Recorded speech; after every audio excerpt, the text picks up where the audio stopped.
Welcome to our channel. Today we how to register with Shopify step by step clearly. To register with Shopify, start by visiting the official Shopify website. Once you're on the home page, locate the Start Free Trial button. Click on that button to proceed with the registration process. You'll be prompted to enter your email address. Make sure to use an email that you have access to. After entering your email, create a strong password. Choose a password that combines letters, numbers, and symbols for security. Next, you'll need to enter your store name. Pick a unique name that represents your brand.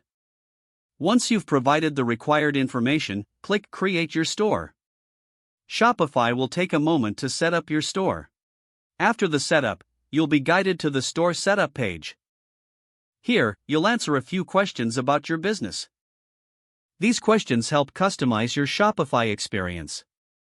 Provide the necessary information and click Next to continue.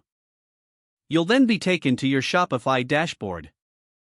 From here, you can start customizing your store. Explore the various options available for setting up your online shop. To finalize your registration, fill out your personal and business information if prompted. Complete any additional verification steps that may be required. When all information is entered, you'll have access to your new Shopify account. Take some time to familiarize yourself with the interface.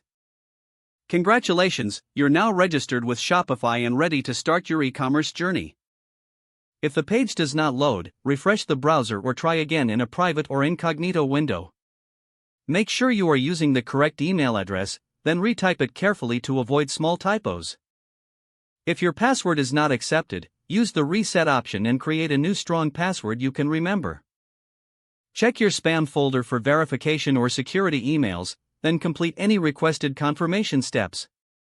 Enable two-factor authentication if available to improve account security and reduce unauthorized access risk. After signing in, review your profile details so your contact information and settings are accurate and current. Don't forget to like this video and subscribe to our channel for more step-by-step tech guides.